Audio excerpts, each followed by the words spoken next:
So, hello. Welcome to our first ever Into the Grey. For those of you who are new to Revival Nation, ITG is going to be a series of interviews and conversations designed for young adults and youth in our church, okay? So the objective is really we want to seek out leaders, movers, thinkers to help challenge and inspire us to excel in the world, but to also be a part of changing culture and really breaking mindsets about how we can live for God in the world. And so today, for our inaugural deep dive into the grey, we have with us Daniel Long. And our focus for today's conversation is in the world. Daniel is an amazing man of God. I really believe that he's a man of God. He's a successful CEO, director of his own real estate company, but still very much in love with Jesus and really living what it means to be a light in the world. And so today, right, the objective of this conversation is to really want to capture as much from him as possible, how we can live a fully integrated Christian and secular life, and how we can live and think bigger than ourselves and be a part of what God is doing in the world. So Daniel, if you don't mind, we're just going to start out with some quick warm-up questions. So first off, please state for us your full name. I'm Daniel Long. What comes after that is Chi Tim, Cheetim. Tim is not really a Chinese name, kind of like an English Christian name that my mother thought I should have. Wow. So it's Daniel Long Chi Tim. Yeah. Yes. When and where were you born? I was born in Singapore.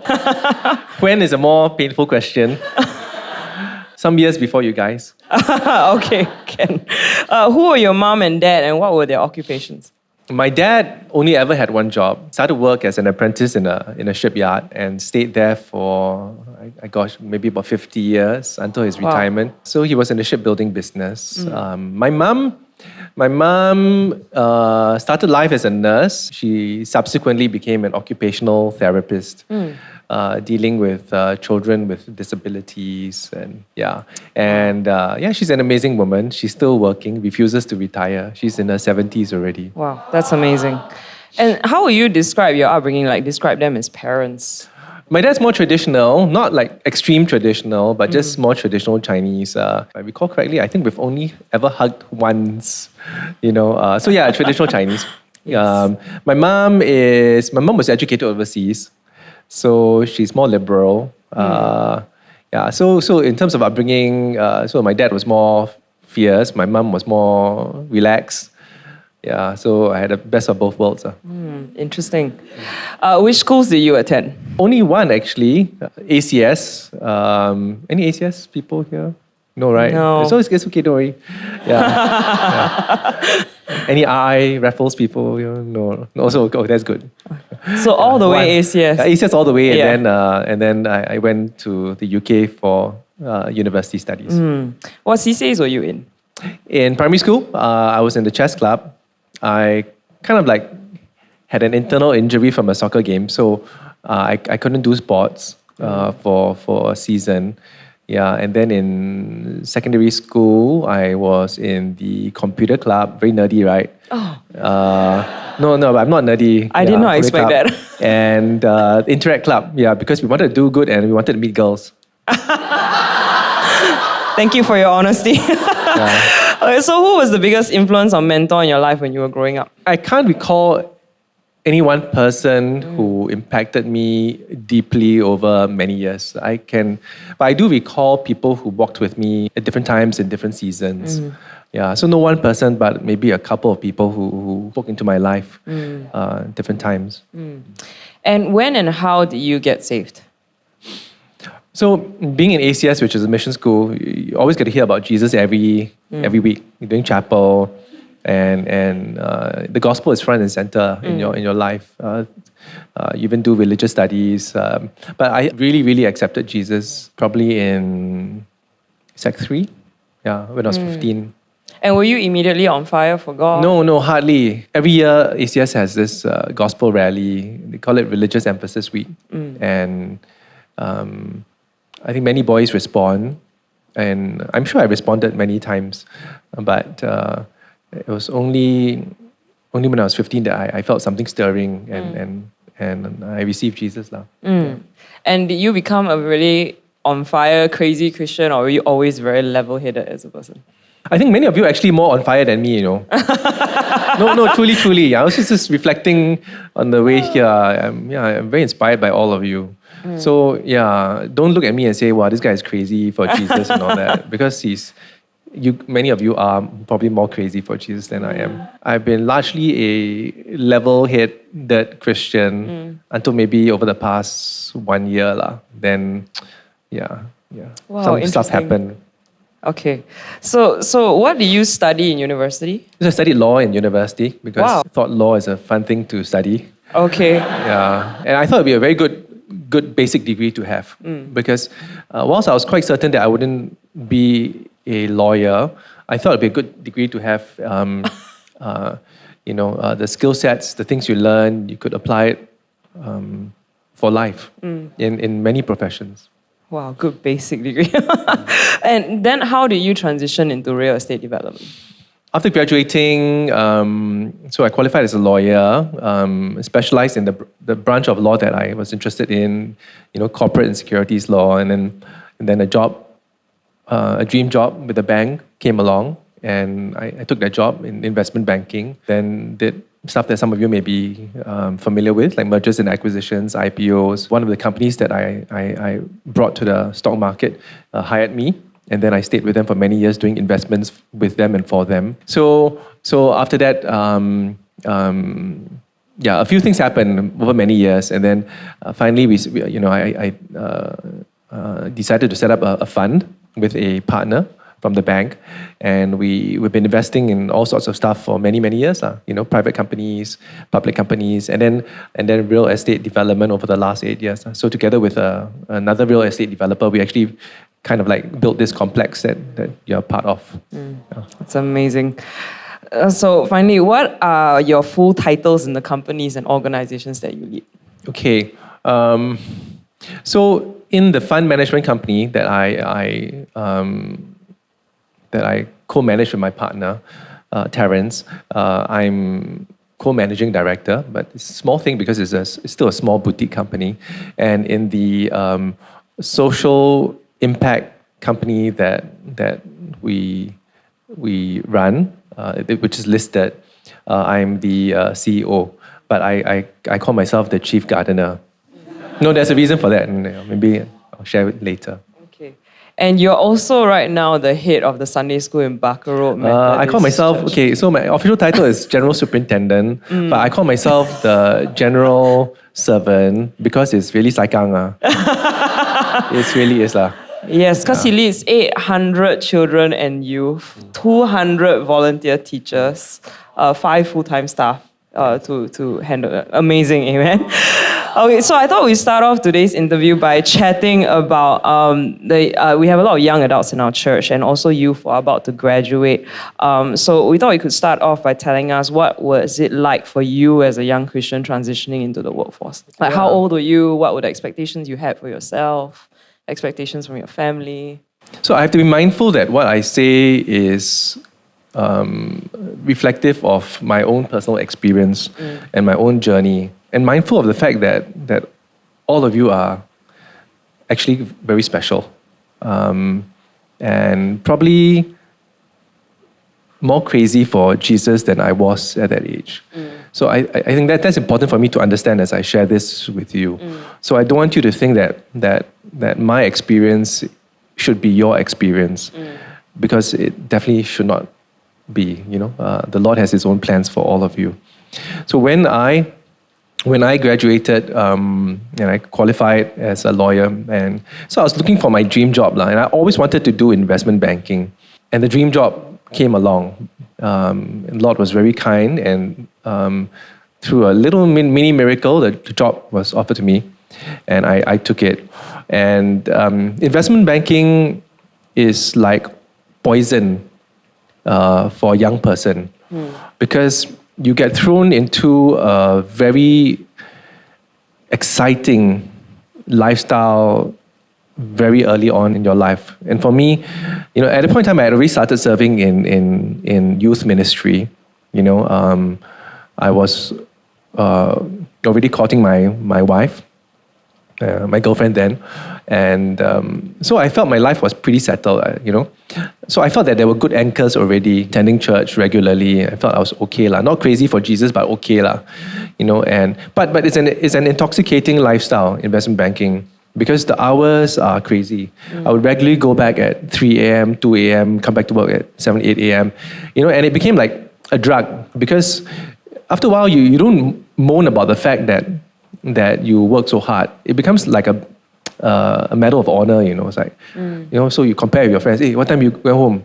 6 o'clock only. I go at 3 a.m. Then it's like, and then of course the money is very good.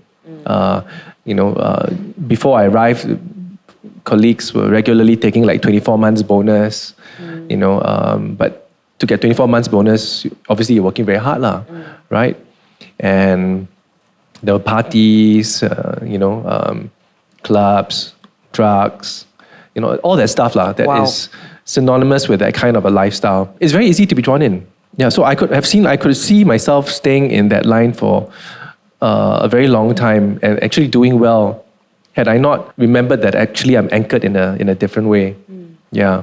So, but many of my friends who stayed, they've paid the price. So, multi-millionaires, big-time managing directors in large investment banks now, but many of them, their lives are in tatters, many of them.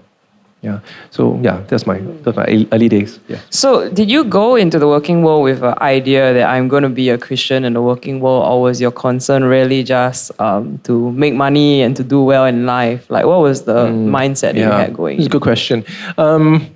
My mindset, very short term actually, wow, I got this great investment banking job. I'm doing the stuff that I really like doing, and I was enjoying every single moment, and I thought that I would continue so long as I could remain true to my anchors. So I didn't want to give up youth ministry. I didn't want to give up my family life and obviously my relationship with my then girlfriend. So what was helpful in you keeping it all together, or coming to a point where God was a central figure in your life? And yeah, I think I was reflecting over this just now, and to say that, because look, Daniel is like crazy on fire for Jesus, and he loves God so much that he is willing to live such a sacrificial, surrendered life. I mean, all that's not true. All that is not true. That is not the reason why I remained faithful through that season. I think the bigger reason is really the grace of God. Because I could so easily have fallen, and nothing that I did, I think, in any big way guaranteed me remaining faithful. It wasn't as if like a Pastor Charmaine, I was like so on fire and so committed. No, it wasn't really like that. I wanted to have it all. I wanted the money. I wanted I wanted a better life for my family. I wanted to live in a condo. I had aspirations, material aspirations. But all through that whole journey, I was still serving in youth ministry, increasing in commitment. And it was really the Lord's grace, that I believe kept me on the straight and narrow. Yeah. So. Interesting. So I'm just curious, personal curiosity. So during that time, were there any spiritual habits, relationships that you had that helped you to stay in church? Because it could have easily just gone off and done your own thing and be a nominal Christian in church, right? What kept you, or was it just even serving kept you in the seasons that you weren't really on fire for God? So my church is not like Revival Nation, okay? And as a young person growing up in my church, there was very little in my church that entrenched me in the church and in the faith. There were some people along the way, mentors who helped me to remain faithful. But I think it's largely service, youth ministry was being revived. During that season when I was serving with a few young persons like me, really the Lord's favor and hand was upon youth ministry, and our youth ministry was just growing in leaps and bounds. And I think that, if anything, that was what the Lord used to keep me faithful and grounded. The fact that I had to remember week after week that ultimately, I am coming back to a Sunday where I'm meeting youth and I'm with my fellow teachers and we're praying together and we're praying over our youth. So you better live your weekday life as honestly as you can. Yeah. If not, Wow. on Sunday, you really have no face. Yeah. So not that I was living a great life over the weekdays for Jesus, but it kept me faithful Yeah. to a large extent. Yeah, and I think that's a great perspective because sometimes I think we think that being on fire is like passion all the time or prayer all the time, but sometimes responsibility really actually does hold us in the tough seasons. Yeah, that's great. That's awesome. So, was there any point where for you felt really pressed in your faith, where you're about to give up or just let go, or do you think it was just really just for you? It's always been a slow and steady journey. If I can offer an illustration as an answer. I think my life, when you do barbecue, right? And after the initial fire, then you get this slow burn, right? This ember. I think my life's been like that, very much until maybe recently, where it was like slow ember, but never really caught fire, you know? So maintain the burn, it's still there, it's more than a flicker, but less than a flame. We weren't planning to do this right now, but since you're talking about, why don't you share with them a little bit about what recently has really caught you on fire for God? Like Pastor Charmaine and some of you know, and JS who is with us, over the past year, we've been involved in this project. And this project is very much about social impact and trying to bless the nations and masses in emerging markets with affordable housing and bringing in social services into the communities and all that, etc., etc. But as part of this whole journey, it's allowed for us to see the Lord's hand in many things which have happened in the most miraculous and amazing ways. So God has been very front and center with me and with us over the past 2 years. And especially over the past year, we've met people whom I regard as being completely radical and crazy. They are essentially Koreans who are working in the marketplace. They are hugely successful. They essentially built thousands of affordable homes in Vietnam. Very successful. They make millions, but then they give it all away. Wow. And they don't own houses. They don't own cars. They don't feel a need to hold on to anything material. The more they make, the more they give away. And so I look at them, it's like, it's weird, and no, for me, and it was very difficult for me to embrace them completely because they were kind of like an affront to the way that I was living my life. I told you, right? Slow burn, right? Slow burn's good, right? Okay, you don't need to own a big bungalow, but you live in a decent place. You want to go on holidays. You want to earn enough to enjoy, the fruit of your labor. Don't need to buy a new BMW, but good to have an old BMW. That's my life. That's my life. And these guys are like, why do you even need a BMW? Why do you even need a car? Why do you even need a house? Why do you even need to pay for a mortgage? Because these things hold you back, right? How are you going to go to Africa if you have to commit to paying such a huge mortgage every month? These are things that they ask me all the time. And very soul-searching questions, So the past year has been like that, and the slow ember has slowly sparked into little flames here and there, as I look at my life and review and reassess my lifestyle choices and recognize that, that really to live for Jesus means you have to kind of like die to self, And after 49 years of God's patience with me. And he's so amazingly patient. I've come to realize that maybe he's telling me it's, you're not spring chicken anymore. Maybe it's time to really start living for me. And living for me may cost you in the way that that it hasn't in the past. Yeah. So that is a nutshell. So I know that a lot of this, the whole situation with Olive Tree that you shared with me is so God orchestrated. But I was also wondering how much of it has been you deliberately throwing yourself into the deep end. Was justice always on your mind that you want to give back something to the community? Or was it something that came along and you decided to just take a chance on it? Because we can see right now, even from your life story, it seems like catching on fire really has to do with throwing yourself into something different in order to change the slow burn, right? So what has it been like for you, this whole justice element? And I don't feel that I can take any credit for what has happened in the past year.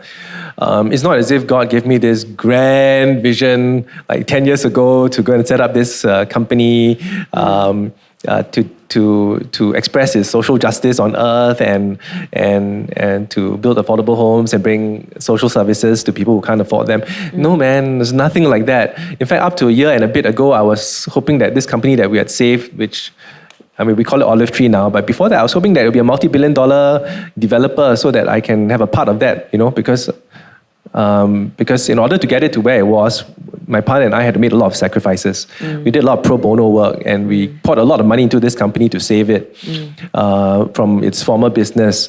So we felt that we need our pound of flesh, and then along the way, it so transpired that God had other plans. So God, I think in His wisdom, didn't reveal this whole thing to me at the outset, because He probably knew I would have freaked out and walked away. No, honestly, knowing me.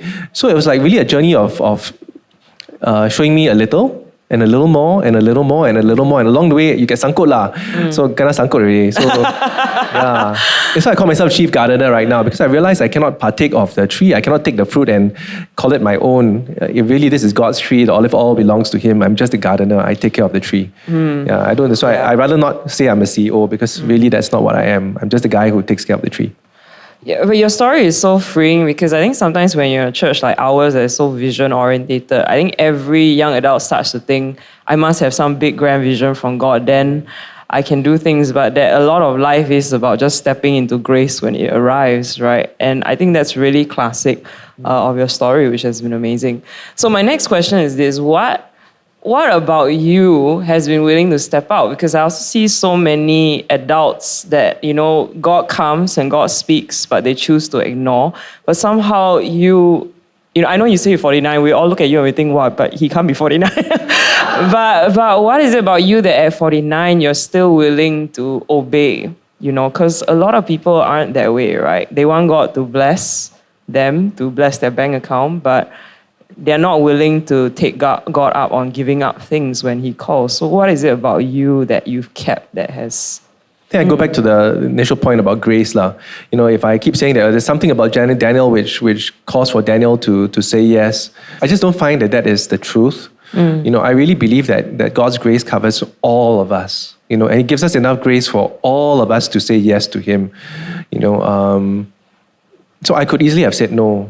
But I think there's enough grace at the right time to encourage me to say yes. And then that's what it's been since I was a young person, and especially over the last 2 years, and especially last year, which has been very frightening, from my perspective. But, he would just show enough of Himself to remind me that He is ever present, that He loves me so much, and that He invites me to join Him on this incredible journey, and I think when God phrases it like that, how do you say no? I never felt any compulsion. I never felt any condemnation. I think I could easily have said no along the way. In the way that the Lord has related to me, I've never felt that He was compelling me to do anything. I've only felt the gentlest of touches, He's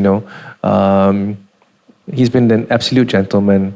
And I think He's shown, for me, the blessing is that I've seen Him move in amazing ways.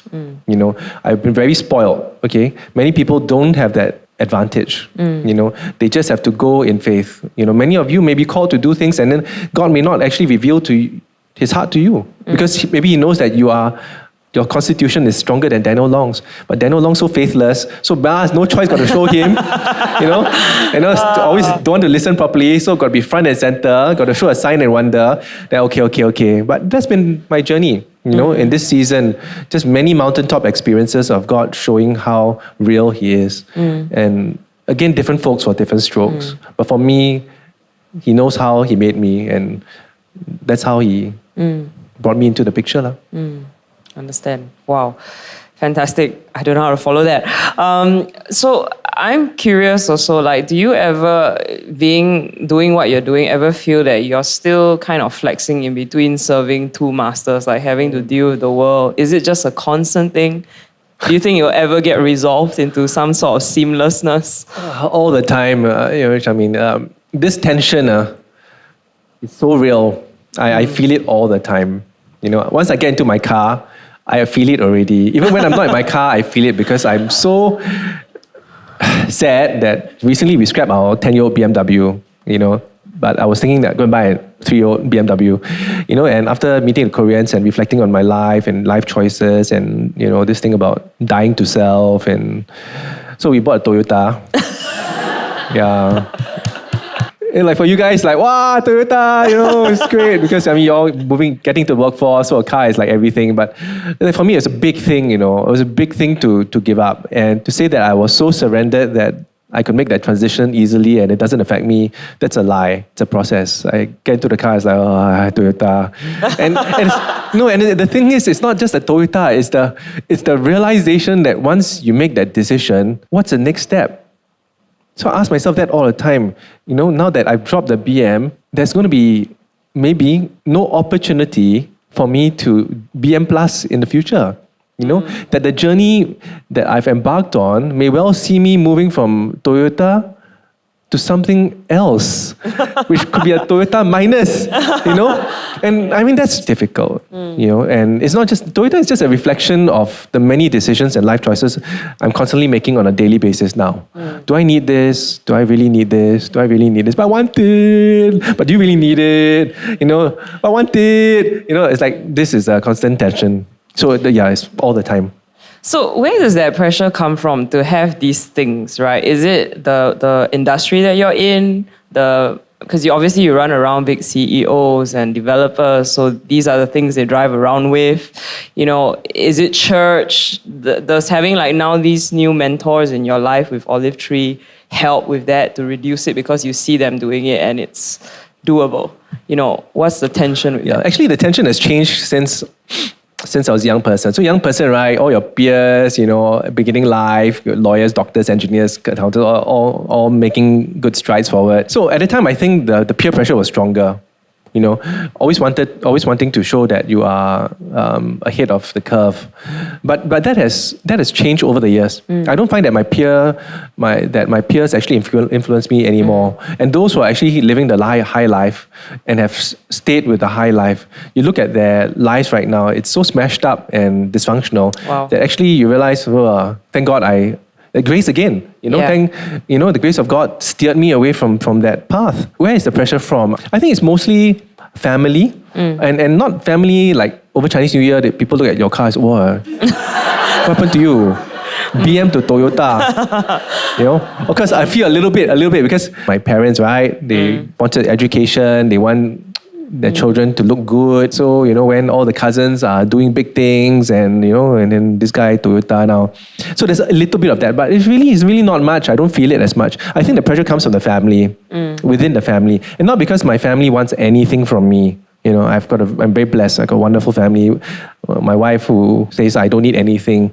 But it's really that desire to want a better life for all of them, to offer them the things that could be important to them later on, like a university education, maybe overseas, if any of my children want to do medicine overseas, already, and a safer car for them. So it's mainly that. But again, that the argument doesn't hold water because God is sovereign and He's going to take care of all of us, right? So, you know, He's not going to be relying on my salary and my bank account to help my family and my children, right? So in that place, there's actually wisdom and rest. I try to rationalize that and tell myself, you know, stay cool, you know, it'll be okay. And yes, the Koreans have had a big part to play in all this because you can live on 2 dimes. Because many of them, they are missionaries and they grew up in Papua New Guinea, in lepers colonies, in Thailand, Cambodia. They had no money. You know, their best friends were the cat dog, you know, but you look at them and talk to them now, they're so educated and so well informed about the affairs of the world. You can't believe that they didn't sit for PSLE and they didn't go for A-level. God takes care of His people. He doesn't shortchange any of us.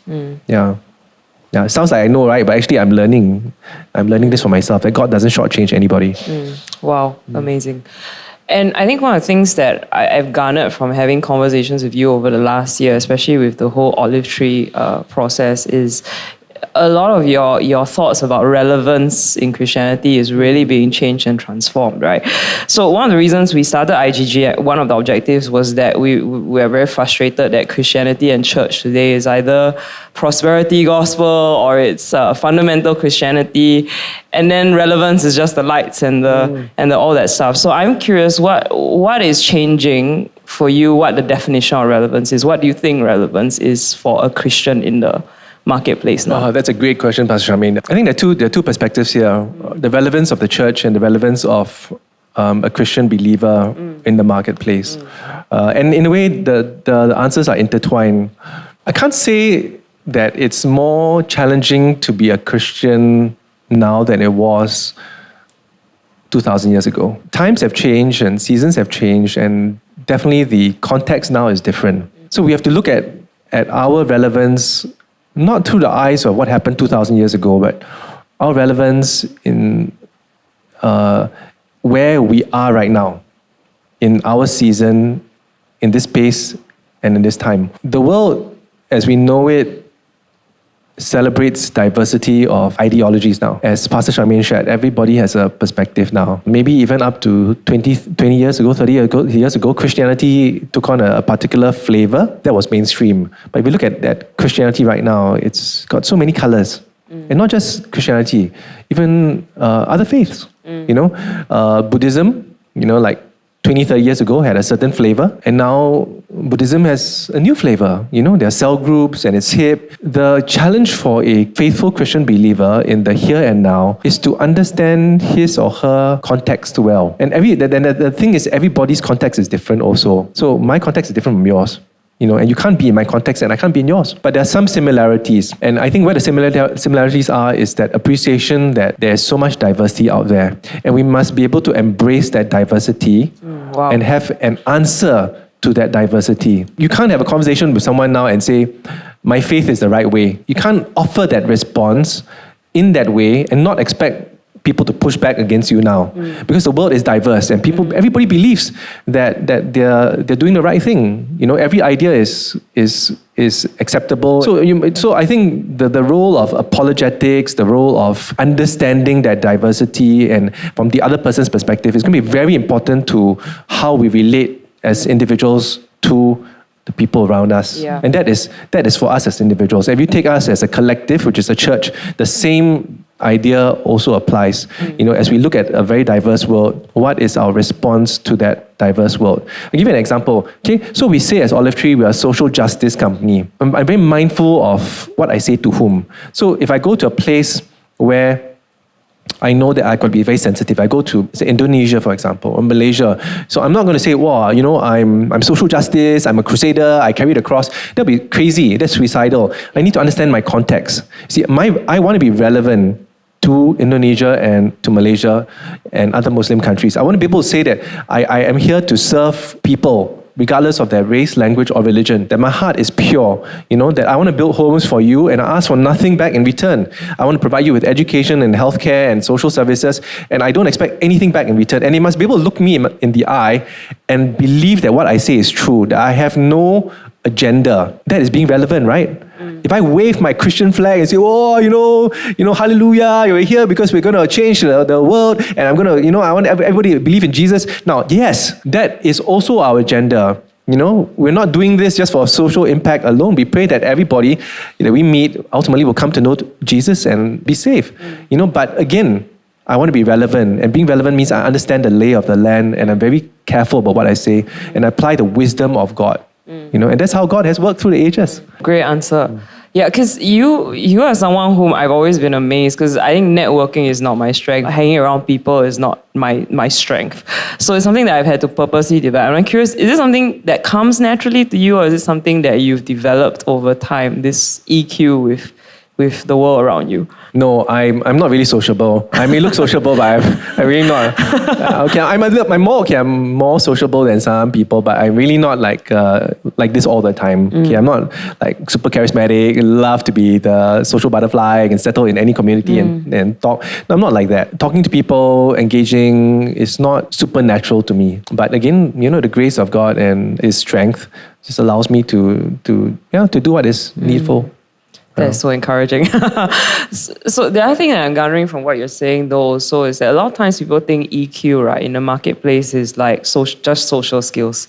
Know how to maneuver people and talk to get what you want. But when I'm hearing you speak, I'm hearing like a lot of self-awareness and a lot of like genuineness and authenticity in the EQ. And I was just wondering like how have you done that for yourself? Because I see so many, not just Christians, but non-Christians, right? That they're very high on the social skills spectrum. They're very good at maneuvering people to get what they want. But you have something different, which is this integrity of spirit in the way that you relate to people that you may not agree, but you genuinely love. You may not agree with their point of view, but you genuinely want to understand their point of view. What has helped you have that sort of integrity in the way you care for people? I think Pastor Charmaine's been very kind with her words. I struggle with this all the time. I should say I take my reference from Jesus, but I take my cues a lot in recent times from the Koreans because for me, they truly reflect Jesus. And I look at their lifestyle, look at the way they relate to people. And some of them are exceptional in terms of how they engage and relate to people. You can talk to them, they can go through an entire conversation not talking about God. And you feel that they're completely immersed in the conversation and engaged with you. It comes back to what I shared just now about being of relevance. I think it's a skill, it's an art, it's a gift to be able to relate to people in that way where they feel engaged with you without you having to overtly bring faith into the picture. Because if you can do that, you are very skilled. Because you can bring faith in, but without bringing faith in. If you know what I mean, right? That's very valuable. That is something that I think we should all aspire to have as a capability because it makes us more relevant to the diversity that's out there. Okay, but I think what I wanted to share is that tension within me. EQ is dangerous because EQ can make you very unauthentic very fast. Wow. Right? Because someone with great EQ is probably someone who is a very good social butterfly. A person can settle anywhere, right? But a person can settle anywhere means that person can also say anything, almost anything to anyone, and everyone is going to feel accepted, right? Now, if that person is doing it with a kingdom mindset, then wow, fantastic. That person is really doing something powerful for the Lord. But that person may lose his or her way along the way, right? If you can say anything to anyone, it also means that the truth is possibly malleable, right?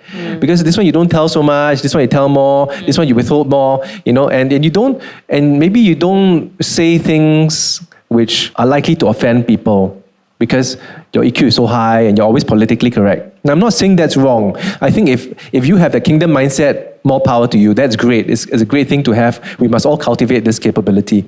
But we must be very wary we can go the wrong way. So what holds us to the true north? And for me, again, I reference the Koreans. So the Koreans, when they relate to me and to themselves as Christian brothers and sisters, they are very fierce. And I encourage all of you, I'm sure Pastor Charmaine would agree with me, all of you to be fierce to each other. I mean, scripture says, right, iron must sharpen iron. Yeah. And when iron sharpens iron, there will be sparks.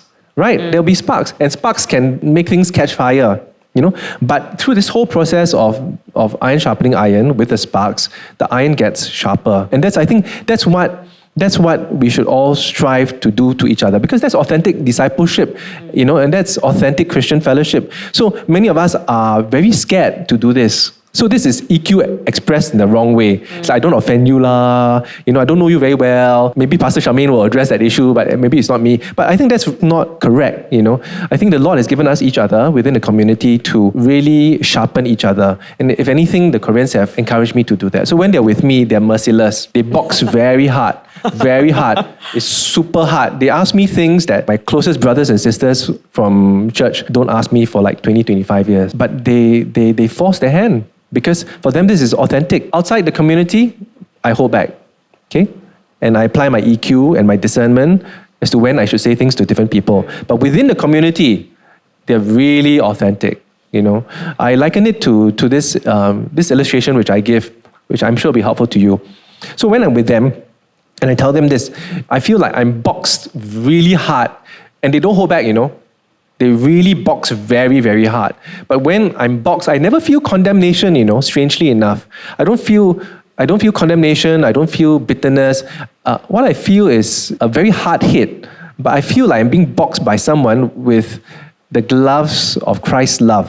So when I'm boxed, I feel like I'm being hit by the love of God. And what comes through in my spirit is the Holy Spirit's conviction. It's almost as if their words disappear and I hear the Lord saying to me, Daniel, consider, reconsider, reassess, reflect. Wow. Meditate. Every time I hear that, I feel that, I know it's the Lord doing His sanctification within me, His work within me. And then these guys are just His hired hands, so to speak. Yeah, so I think as a church, you talk about being relevant to ourselves in the church of today. I think we need a whole lot more of that. I think, we need to get real with each other, because the world looking in at us, remember it's a very diverse world and they already have their communities, and they're looking in and they say, this church thingy, how real are you? Yeah. Are you real or not? Are you unfiltered in the way that you deal with each other? Because if you talk about Jesus and loving each other, and by this all men shall know you're my disciples, but you can't even love each other, then why should I be a part of your community? So I think that's the world looking in at us and we should reflect. Interesting. Because I always remember this story. I don't know why it stuck with me, but one time we had coffee and you told me where you walked. You were coming to church, I think, and there was a young adult family arriving at church. And you were just watching how he was treating his wife and how he was handling the maid.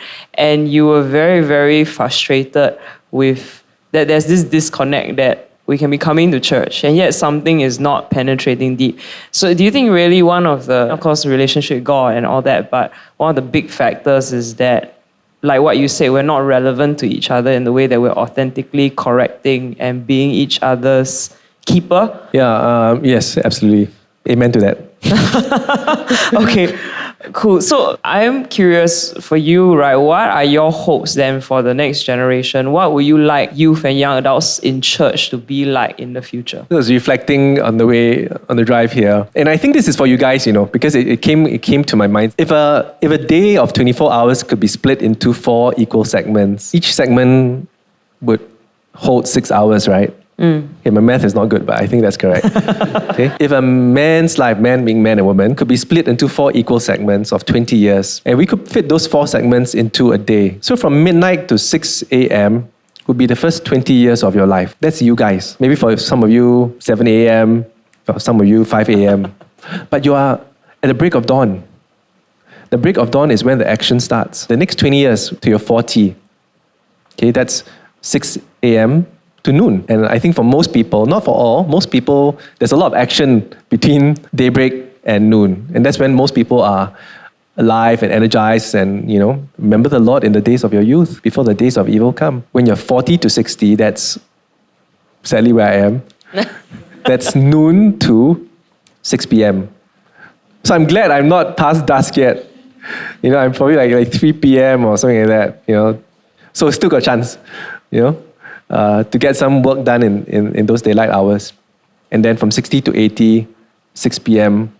to midnight. So Pastor Charmaine said, what is my hope for the next generation?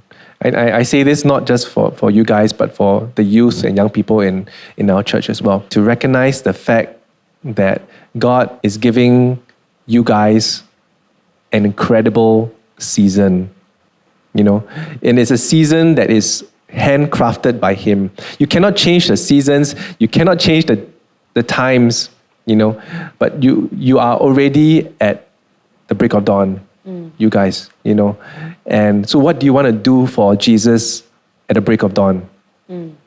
This is not 6 p.m., it's not 9 p.m., it's not a time to rest and to reflect and to slow down. It's a time to gird up and get ready to go, Wow. And I just feel that on my heart for the next generation. And I think the next generation has to be encouraged to see that they're at the break of dawn, And, the example that Pastor Charmaine shared, which saddened me, seeing some of our young people, at the break of dawn, choose a different path. They get lured by the persuasions of the world, great jobs, the great pay, the fact that all their peers, look at them in a certain way, and when they own cars and condos and stuff like that, so they choose a certain path. And God is gracious, and God will talk to all of us in His own good time. But for those of us who say, I want to be crazy for Jesus, it's a break of dawn. And the challenge is, you really seek the Lord and ask Him, what do you want me to do at the break of a new day that is your day?